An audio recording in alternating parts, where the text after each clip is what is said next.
Apa jadinya kalau dunia sepak bola menemukan talenta 50 tahun lebih cepat dari waktunya? Bukan Messi, bukan Ronaldo, tapi bocah 17 tahun dengan senyum polos, rambut pirang, dan kaki kiri penuh sihir yang sekarang jadi pusat perhatian dunia. Nama itu Lamine Yamal. Baru 17 tahun, tapi sudah main 100 kali untuk Barcelona. Sudah cetak 22 gol, bikin 33 assist.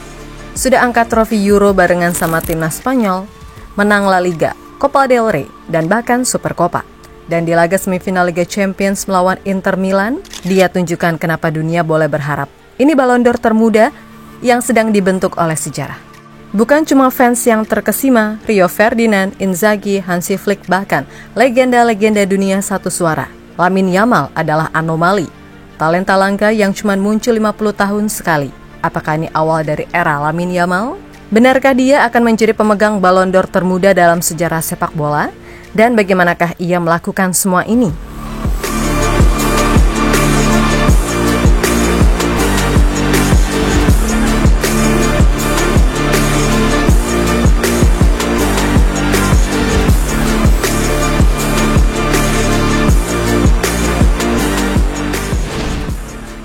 Pertandingan leg pertama semifinal Liga Champions di Stadion Olimpiade Luis Companys itu sempat terasa seperti mimpi buruk bagi Barcelona. Baru berjalan 21 menit, Inter Milan sudah unggul 2 gol lewat Marcus Thuram dan Denzel Dumfries. Tempat yang dulu pernah jadi benteng sakral kini sunyi. Tapi dari kekacauan itu, satu cahaya muncul dari sisi kanan lapangan. Lamine Yamal, pemain kelahiran 2007 itu menggenggam bola seperti sedang main futsal di lapangan aspal Mataro. Dia memutar tubuhnya dengan satu gerakan drop shoulder, mengecoh Marcus Thuram, melewati Henrik Mkhitaryan, dan lalu menari di antara Acerbi serta Bastoni, dua bek senior Italia sebelum melepaskan tendangan lengkung yang tak terjangkau Yann Sommer. Dan gol, Barcelona bangkit dan dunia terdiam beberapa detik sebelum meledak dalam pujian.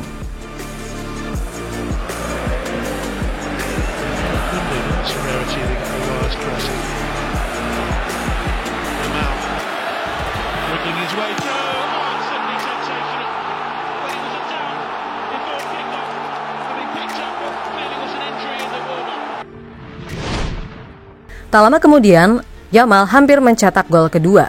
Ia dengan lincah melewati Di Marco, mengirim bek kiri terbaik Serie A tersebut tergelincir keluar lapangan. Kalau bukan karena ujung jari Sommer, dunia mungkin melihat gol brilian keduanya malam itu. Tak cukup sampai di situ, di babak kedua, Yamal kembali memukau. Saat Dani Olmo mengambil tendangan sudut pendek, Yamal justru membiarkan bola lolos di antara kakinya. Dami cerdas yang membuat Inter kehilangan fokus. Rapinya menghajar bola itu dan Barca menyamakan kedudukan jadi 3-3.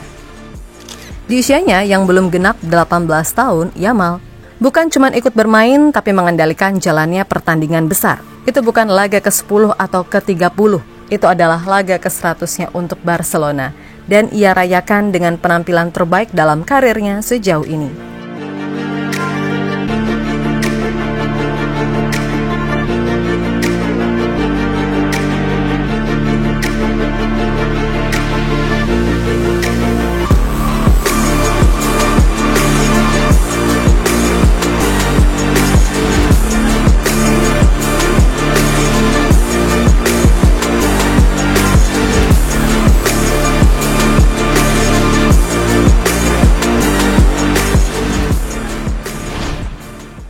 Setelah peluit akhir berbunyi, dunia tak butuh waktu lama untuk bersuara. Rio Ferdinand dalam podcast di channel YouTube pribadinya mengungkapkan bahwa Yamal pantas mendapatkan Ballon d'Or. Lamine Yamal has won the Euros with Spain and was a key player for them. He scored in the last 16, the quarters, the semis. What if he's the difference in Milan in the second leg? What if he's the difference in the final? Can we make a legitimate case now Ballon d'Or. that he wins the Ballon d'Or? Ballon d'Or. Ballon d'Or. Yeah. I'm with you. I know. 17. Ballon d'Or. Bukan basa-basi, Rio menyebut performanya melawan Inter sebagai salah satu tampilan individu terbaik yang pernah ia lihat dari pemain muda. Sementara itu, legenda Skotlandia dan komentator TNT, Ally McCoist, bahkan lebih dramatis. Saya rasa saya belum pernah melihat 45 menit seperti itu dari satu pemain dalam hidup saya. Luar biasa, kata Ellie McCoy setelah babak pertama. Pelatih Inter Milan, Simone Inzaghi, yang menjadi korban langsung keajaiban Yamal dengan jujur mengakui, "Saya tidak pernah melihat pemain seperti Lamine Yamal dalam 8 atau 9 tahun terakhir. Kami harus menempatkan 3 pemain untuknya. Lamine adalah jenis bakat yang muncul setiap 50 tahun. Dan melihatnya dari dekat benar-benar membuat saya terkesan." Lalu giliran Hansi Flick, pelatih Barcelona, menyimpulkan semuanya dalam satu kata, dia jenius. Di pertandingan besar, dia selalu muncul. Kalau benar ini pemain yang cuma lahir setiap 50 tahun, saya bersyukur dia lahir untuk Barcelona, kata Flick dikutip dari The Guardian. Tanya itu, pemain Manchester City, Erling Haaland, bahkan memberikan apresiasi khusus melalui story-nya dengan menuliskan, "Orang ini luar biasa." Selain itu, pemain rival, Alessandro Bastoni, juga memberikan pujian khusus kepada Yamal. Lamine adalah pemain sayap terbaik di dunia, dan ketika seseorang melakukan apa yang dia lakukan, kita harus mengatakan bravo. Bahkan Thierry Henry meminta kaosnya. Yo voy a venir a ver el clásico. Oh, Thierry's saying that he's going to go and watch the Clásico. So in the league, this is? Yeah, at yes, home in for the league. Barcelona? I'm going to watch the game, yes. Yes. ¿Me puedes dar tu camiseta, por favor? Para mi hijo. Oh, wow. Can he get Lamine's shirt for his son? Hay que hacer un intercambio. Tú me das la tuya y yo te doy la mía. Says they have to do a swap. You Vale, have to give him yours. del Barça, por supuesto. The Barca one is the one.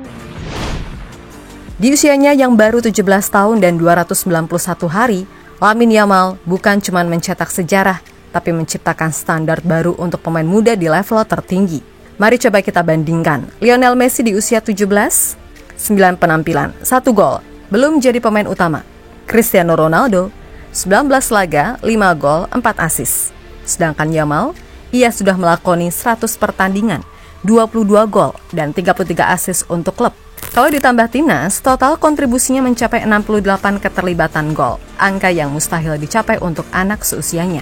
Dan menariknya, jika kita lihat dari 100 games pertama, Messi dan Yamal memiliki gol yang sama, yaitu 55 kontribusi gol. Dan ingat, semua itu ia raih bukan di liga kecil, tapi di La Liga, Liga Champions, dan Euro 2024. Juara La Liga, juara Copa del Rey, juara Spanish Super Cup, juara Euro 2024 barengan Spanyol, top assist Euro 2024, pemain muda terbaik turnamen, pencetak gol penentu di semifinal versus Prancis. Nama Yamal bahkan sekarang sejajar atau malah melampaui pencapaian Messi saat masih remaja. Dan yang paling mengerikan, Messi butuh 22 tahun untuk angkat Ballon d'Or pertamanya. Yamal bisa saja melakukannya hanya dalam 17.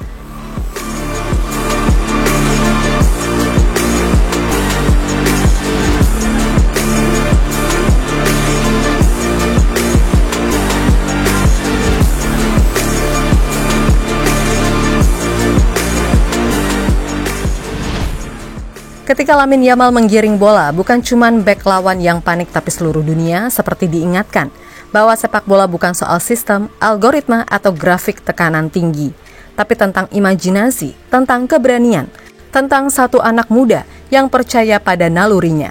Tapi sayangnya tidak semua liga subur untuk bakat seperti itu. Bahkan Gary Neville, legenda Manchester United, sampai berkata, "Sepak bola sekarang sakit, kita terlalu banyak dikekang sistem. Tidak ada lagi ruang untuk kebebasan untuk ambil resiko. Ini sudah jadi penyakit." Dan dia benar, Premier League yang katanya liga terbaik dunia pun tidak bisa melahirkan talenta sejenis Yamal. Liga-liga besar kini lebih sibuk mencetak robot daripada seniman lapangan. Tapi Lamine Yamal muncul bukan sebagai produk sistem, tapi pembangkang dari kebakuan. Dia mengingatkan kita semua bahwa sepak bola seharusnya tetap punya ruang untuk kreativitas mentah, untuk sentuhan gila yang tidak bisa dijelaskan lewat data. Dan selama masih ada pemain seperti dia, harapan kita untuk menikmati sepak bola yang murni masih hidup.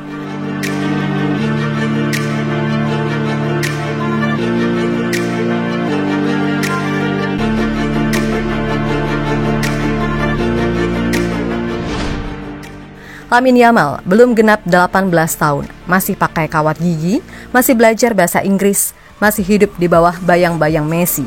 Jika Messi dulu dididik oleh Ronaldinho saat umur 17 tahun, Lamine Yamal dengan sentuhan magis Messi yang telah dididik oleh Ronaldinho ia adalah gabungan dari dua legend dari dua era berbeda. Dari stadion kecil di Mataro ke semifinal Liga Champions, dari bocah 15 tahun debut di tim utama. Tapi mungkin seperti kata ayahnya, kalian belum melihat 10% dari kemampuan anak saya. Jika benar begitu, maka dunia akan segera menyaksikan sejarah yang lebih gila dari era Messi Ronaldo. Dan ketika hari itu tiba, kita bisa bilang, kita pernah menyaksikan lahirnya keajaiban bernama Lamine Yamal.